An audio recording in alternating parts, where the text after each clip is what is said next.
Hi all, welcome to my YouTube channel PSC solutions. അപ്പോൾ നമ്മൾ ഇന്നും UPSCയുടെ ക്വസ്റ്റ്യൻസ് ആണ് പ്രാക്ടീസ് ചെയ്യുന്നത്.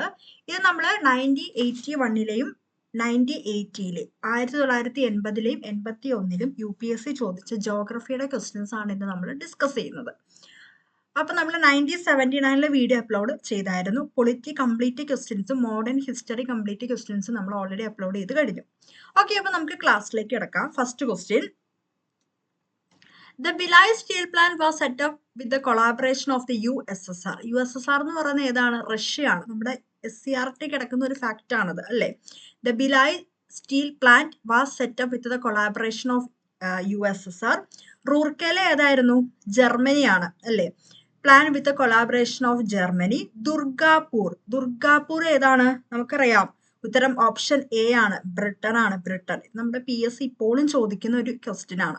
Bilal steel plant USSR, Rourkela Germany, Durgapur Britain ആണല്ലോ, അറിയാലോ. Simple question. Silent Valley project in Kerala was dropped because. എന്തുകൊണ്ടാണ് അത് ഡ്രോപ്പ് ചെയ്ത് കളഞ്ഞത്? നമുക്കറിയാം, അന്നത്തെ ഒരു കറണ്ട് അഫയർ ഒരു ക്വസ്റ്റ്യൻ ആണ്, ചുമ്മാ എടുത്തേ ഉള്ളൂ. Ecologists point out that the project will set up an environmental imbalance. Environmental പരിസ്ഥിതിപരമായ ഒരു ഇംബാലൻസ് അവിടെ ക്രിയേറ്റ് ചെയ്യും എന്ന കാരണം കൊണ്ട് ആ പ്രൊജക്ട് ഡ്രോപ്പ് ചെയ്തു. അന്നത്തെ ഒരു കറണ്ട് അഫയേഴ്സ് ആയിരുന്നു, ജസ്റ്റ് ഒന്ന് എടുത്തേ ഉള്ളൂ. What is continental shelf? എന്താണ് കോണ്ടിനെന്റൽ ഷെൽഫ് എന്ന് പറഞ്ഞാൽ? ഉത്തരം വരുന്നത് ഓപ്ഷൻ ഡി ആണ്. It is a part of the continent that is submerged in relatively shallow sea എന്ന് പറഞ്ഞാൽ നമുക്ക് എന്താണെന്ന് നോക്കാം. കടലിന്റെ അടിയിൽ കാണപ്പെടുന്ന ഭൂഖണ്ഡത്തിന്റെ ഭാഗമാണ് വൻകരത്തട്ട്, അതായത് കോണ്ടിനെന്റൽ ഷെൽഫ്. എന്താണ് കോണ്ടിനെന്റൽ ഷെൽഫിന്റെ മലയാളം എന്ന് പറയുന്നത്? വൻകരത്തട്ട്. കടലിന്റെ അടിയിൽ കാണപ്പെടുന്നതാണ് പറഞ്ഞിരിക്കുന്നത്. Submerged in relatively shallow sea. കടലിന്റെ അടിയിൽ കാണപ്പെടുന്ന ഭൂഖണ്ഡത്തിന്റെ ഭാഗമാണ് വൻകരത്തട്ട്. അധികം ആഴമില്ലാത്ത സമുദ്രജലത്താൽ മൂടപ്പെട്ട പ്രദേശമാണിത്. ജൈവ വൈവിധ്യത്താൽ സമ്പന്നമായ ഈ പ്രദേശത്ത് ധാരാളം ജലജീവികൾ അധിവസിക്കുന്നു. മിക്ക രാജ്യങ്ങളും അവരുടെ വൻകരത്തട്ടിന്റെ സമുദ്ര അതിർത്തിയിൽ ഉൾപ്പെടുത്തി സംരക്ഷിക്കുന്നു. അപ്പൊ ഒന്ന് ഓർത്തിരിക്കുക, UPSC ചോദിച്ചൊരു ക്വസ്റ്റ്യൻ ആണ്, വേണമെങ്കിൽ ചോദിക്കാം. Okay, what is continental shelf? എന്താണ് മലയാളം? വൻകര തട്ട്, continental shelf. International date line. International date line ഇതിനകത്ത് ഏതാണ് കറക്റ്റ് ആണെന്നാണ് ചോദിച്ചിരിക്കുന്നത്. ഉത്തരം വരുന്നത് ഓപ്ഷൻ എ ആണ്. റഫ്ലി corresponds to 118th meridian. 180 degree meridian ആണ് ഇന്റർനാഷണൽ ഡേറ്റ് ലൈൻ. മാറിപ്പോകരുത്, ഡേറ്റ് ലൈൻ ആണ്, ടൈം ലൈൻ അല്ല, date line. The regions to the east of which are counted as being 1 day earlier in their calendar dates than regions to the west. നമുക്ക് ഇതിന്റെ explanation ഒന്ന് നോക്കാം. അന്താരാഷ്ട്ര തീയതി രേഖ date line എന്നും അറിയപ്പെടുന്നു. ഇത് ഭൂമിയുടെ ഉപരിതലത്തിലുള്ള ഒരു സാങ്കല്പിക രേഖയാണ്. 180 ഡിഗ്രി ഏതാണ്? ലോഞ്ചിറ്റ്യൂഡ് ആണ് വരുന്നത്. ലോഞ്ചിറ്റ്യൂഡ് ആട്ടോ. പസഫിക് സമുദ്രത്തിൽ വടക്ക് നിന്ന് തെക്കോട്ട് പോകുന്നു. വടക്ക് എന്ന് പറയുന്നത് ഏതാ? North to south. പടിഞ്ഞാറോട്ട് ഒരാൾ അതിലൂടെ സഞ്ചരിക്കുമ്പോൾ ഒരു ദിവസം വൈകിയും. അതാണ് പറഞ്ഞിരിക്കുന്നത്. എന്താണ് പടിഞ്ഞാറ്? പടിഞ്ഞാറ് എന്ന് പറഞ്ഞ ഏതാ? വെസ്റ്റ്. വെസ്റ്റിലേക്കാണ് പോകുന്നതെങ്കിൽ ഒരു ദിവസം വൈകും. കിഴക്കോട്ട് ഒരാൾ അതിലൂടെ സഞ്ചരിക്കുമ്പോൾ ഒരു ദിവസം മുമ്പ് തീയതി മാറും. കിഴക്കാണെങ്കിൽ ഒരു ദിവസം കൂടും, ഈസ്റ്റ് ആണെങ്കിൽ ഒരു ദിവസം കൂടും, വെസ്റ്റ് ആണെങ്കിൽ ഒരു ദിവസം കുറയും. അതായത് ഇപ്പം എന്താണ്, ഈസ്റ്റിലുള്ള ഒരു രാജ്യത്ത് വെസ്റ്റിലുള്ള രാജ്യം വെച്ച് കമ്പയർ ചെയ്യുമ്പോൾ ഒരു ദിവസം മുമ്പിലായിരിക്കും. ഇപ്പൊ വെസ്റ്റിലുള്ള, അതായത് പടിഞ്ഞാറ് ഭാഗത്തുള്ള ഒരു രാജ്യത്ത് December 31st ആണെങ്കിൽ ഈസ്റ്റിലുള്ള ഒരു രാജ്യത്ത് January 1 ആയിരിക്കും. കിഴക്കിലുള്ള ഒരു രാജ്യത്ത് January 1 ആയിരിക്കും, ഒരു ദിവസം മുമ്പായിരിക്കും. ഓക്കെ, റഫ്ലി corresponds to 118th meridian. 180th meridian ആണ് ഇന്റർനാഷണൽ ഡേറ്റ് ലൈൻ. അത് ഓർത്തിരിക്കുക. ഈസ്റ്റിലുള്ളത് ഒരു ദിവസം നേരത്തെ കൗണ്ട് ചെയ്യും, വെസ്റ്റിലുള്ള ദിവസത്തെക്കാളും. ഓക്കെ, അന്താരാഷ്ട്ര ദിനാങ്ക രേഖ പസഫിക് സമുദ്രത്തിന്റെ മധ്യത്തിൽ നിന്ന് കുറച്ചു ദൂരം 180 രേഖാംശ രേഖയെ പിന്തുടരുന്നു. രാജ്യങ്ങളെ മുറിച്ചു കടക്കാതിരിക്കാൻ അത് റഷ്യയുടെയും പസഫിക്കിലെ മറ്റ് ദ്വീപ സമൂഹങ്ങളുടെ വിദൂര കിഴക്ക് ഭാഗത്തിലൂടെ കടന്നു പോകുന്നു. In which type of soil rocks fossils are more abundantly found? Fossils ഏറ്റവും കൂടുതൽ നമുക്കറിയാം. റോക്സിനെ കുറിച്ച്, നമ്മൾ ശിലകളെ കുറിച്ച് നമ്മൾ പഠിക്കുമ്പോൾ ഇഗ്നിയസ്, മെറ്റാമോർഫിക്, സെഡിമെന്ററി. ഇത് മൂന്ന് നമ്മൾ പഠിക്കുന്നതാണ്. ഇതിനകത്ത് ഏതാണ് നമ്മുടെ ആൻസർ ആയിട്ട് വരുന്നത്? ഉത്തരം വരുന്ന ഓപ്ഷൻ സി ആണ്, സെഡിമെന്ററി. ഉത്തരം ഓപ്ഷൻ സി ആട്ടോ, സെഡിമെന്ററി റോക്സിലാണ് അബണ്ടന്റ്ലി നല്ല രീതിയിൽ ഫോസിൽസ് കാണുന്നത്. എവിടെയാണ്? സെഡിമെന്ററി റോക്സിലാണ്. നമുക്ക് കുറച്ച് ഡീറ്റെയിൽ ആയിട്ട് നോക്കാം. ഫോസിൽസ് ഇഗ്നിയസ് റോക്സിനകത്ത് ഇല്ല, കൺഫ്യൂഷനായി പോകരുത്. സെഡിമെന്ററി റോക്സിനകത്താണ് എന്തുള്ളൂ? ഫോസിൽസ് ഇല്ല. Fossils are not typically found in igneous rocks because they form from molten rock. അതായത് മാഗ്മ, ലാവയിൽ നിന്ന് ഫോം ചെയ്യുന്ന റോക്സ് ആണ് ഏത്? ഇഗ്നിയസ് റോക്സ്, പ്രൈമറി റോക്സ് എന്ന് പറയുന്നത്. അപ്പൊ ഹൈ ടെമ്പറേച്ചർ ആയതുകൊണ്ട് അതിനകത്തുള്ള ഫോസിൽസിനെല്ലാം അത് നശിപ്പിച്ചു കളയും. അപ്പൊ ഇഗ്നിയസ് റോക്സിനകത്ത് എന്തില്ല? ഫോസിൽസ് ഇല്ല. നോട്ട് ചെയ്യുക. അതുപോലെ തന്നെയാണ് മെറ്റാമോർഫിക്കിനകത്തും. Fossils are not usually found in metamorphic rocks. Fossils are most common found in sedimentary rocks. Sedimentary റോക്സിനകത്താണ് കൂടുതലും എന്ത് വരുന്നത്? ഫോസിൽസ് വരുന്നത്. ഓക്കെ, ഇതാണ് ഒരു ഇഗ്നിയസ് റോക്കാണ് ഞാൻ ഈ കാണിച്ചിരിക്കുന്നത്. ഇഗ്നിയസ് റോക്കാണത്. ഇഗ്നിയസ് റോക്സിന് എക്സാമ്പിൾ ഷുവറായിട്ടും ഓർത്തിരിക്കാം. Granite, basalt, obsidian, pumice. ഇത് ഓർത്തിരിക്കുക കേട്ടോ. എക്സാമ്പിൾസ് PSC ചോദിക്കുന്നതാണ്. ഇഗ്നിയസ് റോക്സിന് ഏതൊക്കെയാണ് എക്സാമ്പിള്? ഗ്രാനൈറ്റ് എക്സാമ്പിൾ ആണ്, ഡയോറൈറ്റ് എക്സാമ്പിൾ ആണ്, ഗാബ്രോ, ഗ്രാനൈറ്റ്, ഡയോറൈറ്റ്, ഗാബ്രോ. അതുപോലെ തന്നെ ഏതാണ്? ബസാൾട്ട്, ഒബ്സീഡിയൻ, പ്യൂമിസ് ഒക്കെ ഇഗ്നിയസ് റോക്സിന് എക്സാമ്പിൾസ് ആണ്. ഷുവറായിട്ടും ഓർത്തിരിക്കുക, PSC ചോദിക്കുന്നതാണ്. Sedimentary rocks formed from accumulated and similar sediments. സെഡിമെന്റ്സിൽ നിന്ന് ഫോം ചെയ്യുന്നതാണ്.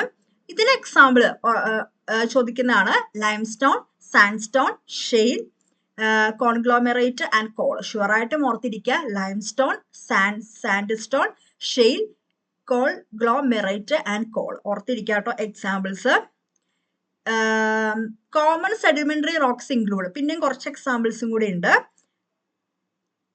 പിന്നെ മെറ്റാമോർഫിക്കിന് ഏതൊക്കെയാണ് എക്സാമ്പിള്? മാർബിള് മെറ്റാമോർഫിക് ആണ്.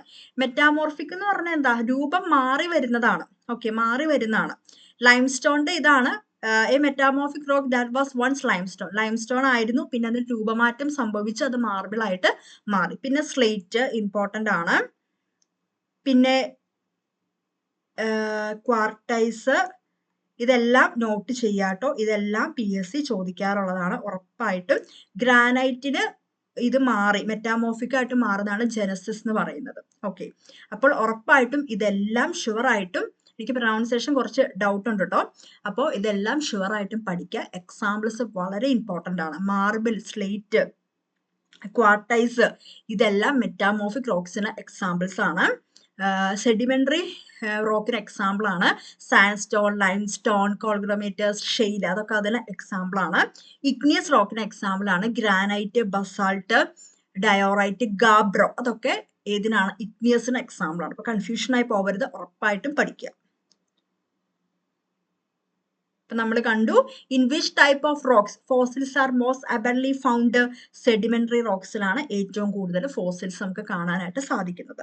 ഡോൾഡ്രം PSC ചോദിക്കുന്നതാണ്. ഡോൾഡ്രം എന്ന് പറഞ്ഞാൽ എന്താ? A belt of calm and light variable winds near the equator. ഇക്വേറ്ററിന് അടുത്തുള്ള വിൻഡ് ആണത്.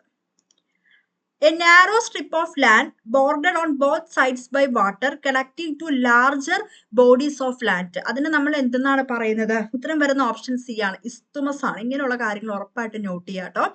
രണ്ട് വലിയ ഭൂവിഭാഗങ്ങളെ ബന്ധിപ്പിക്കുന്ന വീതി കുറഞ്ഞ പ്രകൃതിദത്തമായ കരഭാഗത്തെയാണ് ഇസ്തുമസ് എന്ന് പറയുന്നത്. ഓക്കെ, രണ്ട് ഭൂവിഭാഗങ്ങളെ ബന്ധിപ്പിക്കുന്ന വീതി കുറഞ്ഞ പ്രകൃതിദത്തമായ കരഭാഗം. മിക്കവാറും ഇവയുടെ ഇരുവശങ്ങളിലുമായി കടലോ കായലോ മേൽപ്പറഞ്ഞ വലിയ ഭൂവിഭാഗങ്ങളോ വേർതിരിക്കുന്നുണ്ട്. ചിലപ്പോൾ കടലായിരിക്കാം, ചിലപ്പോൾ കായലായിരിക്കാം, ചിലപ്പോൾ വലിയ വിഭാഗങ്ങളായിരിക്കാം. ഇവ പലപ്പോഴും രണ്ടു കരകൾക്കിടയിൽ ഒരു സ്വാഭാവിക പാലമായി വർത്തിക്കുന്നു. നമുക്കൊരു പിക്ചർ നോക്കാം. അതേ കണ്ടോ, രണ്ട് ലാൻഡ്, ഈ രണ്ട് ലാൻഡിനെയും കൂടെ കണക്ട് ചെയ്യുന്നത് ഈ പോർഷൻ, ഇതിനെയാണ് നമ്മൾ ഇസ്തുമസ് എന്ന് പറയുന്നത്. കൺഫ്യൂഷനായി പോകരുത്. രണ്ട് ലാൻഡ്, അതിനിടയ്ക്കുള്ള ലാൻഡ് കരഭാഗമാണ്, ഇതാണ് ഇസ്തുമസ് എന്ന് പറയുന്നത്. മനസ്സിലായല്ലോ?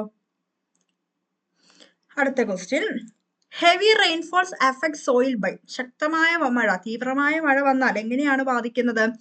റെഡ്യൂസിങ് ഇറ്റ്സ് ഫെർട്ടിലിറ്റി, അതിന്റെ ഫെർട്ടിലിറ്റി നഷ്ടമാകും. India ranks first in the production of last in the world. ഇതിനകത്ത് T എന്നാണ് കൊടുത്തിരിക്കുന്നത് കേട്ടോ. ഇത് 1980 ക്വസ്റ്റ്യൻ പേപ്പർ. അപ്പൊ അന്നത്തെ ഒരു കറണ്ട് അഫയർ ആണ്. നമുക്ക് ഇന്നത്തെ ഒരു സിറ്റുവേഷൻ നോക്കുവാണെങ്കിൽ India largest producer of pulses വരും, മിൽക്ക് വരും, ജൂട്ട് വരും. നോട്ട് ചെയ്യുക, ചോദിച്ചിരിക്കുന്നതാണ്. ഇന്ന് നമ്മുടെ സിറ്റുവേഷൻ നമ്മൾ പറയുമ്പോൾ പൾസസിന്റെ കാര്യത്തിലും മിൽക്കിന്റെ കാര്യത്തിലും ജൂട്ടിന്റെ കാര്യത്തിലും ഇന്ത്യയാണ് ഫസ്റ്റ് റാങ്കിൽ. റൈസും വീറ്റിന്റെ പ്രൊഡക്ഷനിൽ ഇന്ത്യ സെക്കൻഡ് റാങ്ക് ആണ്. ചോദിക്കാറുള്ളതാണ് എക്സാമിന്. The rising of evening star Venus indicates. എവിടെയാണ് the rising of evening star Venus? ഏതാണ് അത്? വെസ്റ്റ് ആണ്. വെസ്റ്റ് ആണ്. Which of the following statements is true? ഇതിനകത്ത് ഏതാണ് കറക്റ്റ് എന്നാണ് ചോദിച്ചത്. ഉത്തരം വരുന്ന ഓപ്ഷൻ ഡി ആണ്. Rohini the third Indian satellite was launched from Sriharikota. Third Indian satellite ആണ്. നോട്ട് ചെയ്യുക കേട്ടോ. It takes 11 seconds for the light to reach the earth from moon. മൂണിൽ നിന്നാണെങ്കിൽ 11 സെക്കൻഡ് വേണം. 8 minutes from sun. നമുക്കറിയാം സൂര്യപ്രകാശം ഭൂമിയിലെത്താൻ 8 മിനിറ്റ് വേണം. How much time will it take from the nearest bright star to reach the earth? നമ്മുടെ തൊട്ടടുത്തുള്ള ഒരു bright സ്റ്റാറിന് ഇവിടെ എത്താൻ എന്തൊരു സമയം വേണമെന്നാണ് ചോദിച്ചിരിക്കുന്നത്. ഉത്തരം വരുന്ന ഓപ്ഷൻ ഡി ആണ്. 4.3 ലൈറ്റ് ഇയേഴ്സ് ആണ്. 4.3 light years. Why the main oil refineries in India are situated near seaports? എന്തുകൊണ്ടാണ് സീപോർട്സിന്റെ അടുത്ത് അത് വരുന്നത്? ഉത്തരം വരുന്ന ഓപ്ഷൻ എ ആണ്. Because India needs much crude oil which is mostly imported. നമുക്കറിയാം ക്രൂഡ് ഓയിൽ അതാണ് നമ്മൾ ഇമ്പോർട്ട് ചെയ്യുന്ന, ഏറ്റവും കൂടുതൽ നമ്മൾ ഇമ്പോർട്ട് ചെയ്യുന്ന ക്രൂഡ് ഓയിൽ ആണ്. Which of the following states is landlocked? ഇതിനകത്ത് ഏതാണ് ലാൻഡ് എന്നാണ് ചോദിച്ചിരിക്കുന്നത്. ഉത്തരം വരുന്നത് ഓപ്ഷൻ ഡി ബീഹാർ ആണ്. ഇങ്ങനത്തെ ക്വസ്റ്റ്യൻസ് നോട്ട് ചെയ്യുക കേട്ടോ. Which of the following States is land locked? ഇതിനകത്ത് ഏതാണ് ലാൻഡ് ലോക്ക്ഡ് എന്നാണ് ചോദിച്ചിരിക്കുന്നത്. ഉത്തരം വരുന്ന ഓപ്ഷൻ ഡി ആണ്. ഇന്ത്യയിലെ ലാൻഡ് ലോക്ക്ഡിനകത്ത് വരുന്നത് Chhattisgarh, Haryana, Jharkhand, Madhya Pradesh, Telangana. Chhattisgarh, Haryana, Jharkhand, Madhya Pradesh and Telangana. These states are entirely surrounded by land or have coastlines on closed seas. Note ചെയ്യുക, ലാൻഡ് ലോക്ക്ഡ് എന്ന് പറഞ്ഞാൽ എന്താണ്? അവർക്ക് entirely surrounded by land ആണ്. നല്ലൊരു ഭാഗവും അവരുടെ കരകൊണ്ട് തന്നെയാണ് ചുറ്റപ്പെട്ടിരിക്കുന്നത്. അപ്പൊ ഇതിനകത്ത് ഒരു ആൻസർ ആയിട്ട് കൊടുത്തിരിക്കുന്നത് ബീഹാർ ആണ്. നമുക്കറിയാം 1981 ക്വസ്റ്റ്യൻ പേപ്പർ ആണ്. ചിലപ്പോൾ ഡിലീറ്റ് ചെയ്തൊരു ക്വസ്റ്റ്യൻ ആയിരിക്കാം. നിലവിലെ ഡേറ്റ പ്രകാരം ഇതൊക്കെയാണ് ലാൻഡ് ലോക്ക്ഡ് സ്റ്റേറ്റ്സ് എന്നാണ് കിട്ടിയിരിക്കുന്നത്. ആർക്കെങ്കിലും അറിയാമെങ്കിൽ താഴെ കമന്റ് ചെയ്യുക. ഛത്തീസ്ഗഡ്, ഹരിയാന, ജാർഖണ്ഡ്, മധ്യപ്രദേശ് ആൻഡ് തെലങ്കാന.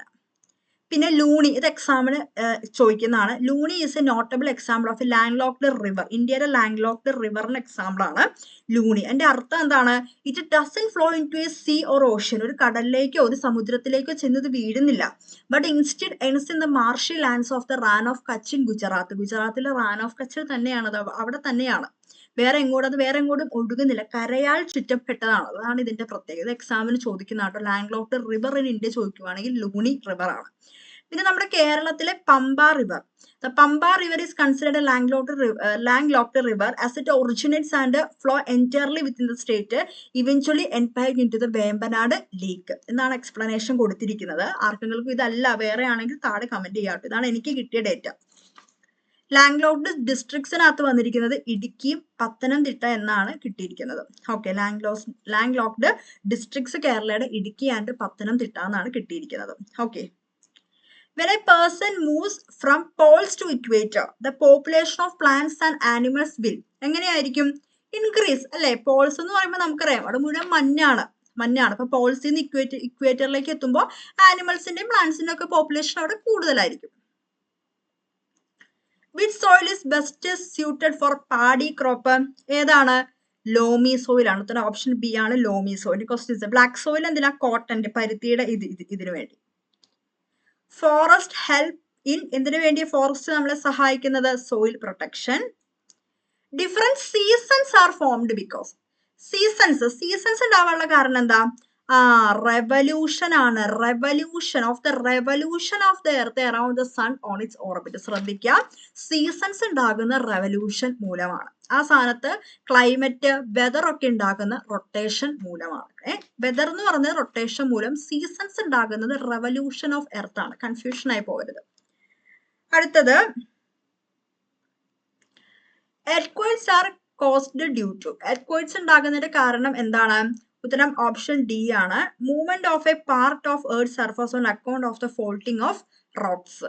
ഇതാണ് അവർ ആൻസർ ആയിട്ട് കൊടുത്തിരിക്കുന്നത്. വോൾക്കാനോ ഇറപ്ഷൻസ് മൂലം എർത്ത്ക്വേക്സ് ഉണ്ടാവാറുണ്ട്. അപ്പൊ ആൻസർ ആയിട്ട് കൊടുത്തിരിക്കുന്നത് ഡി ആണ്. ഹ്യൂമിഡിറ്റി ഓഫ് ദ എയർ, ഉത്തരം വരുന്ന ഓപ്ഷൻ എ ആണ്. Increases with the increase in the atmospheric temperature. ഓർത്തിരിക്കുക, അറ്റ്മോസ്ഫിയറിക് ടെമ്പറേച്ചർ കൂടുന്നതിനനുസരിച്ച് കൂടും humidity of the air. Note ചെയ്യാട്ടോ. Himalayan rivers are perennial because. എന്താണ് പെരേണിയൽ ആവാനുള്ള കാരണം?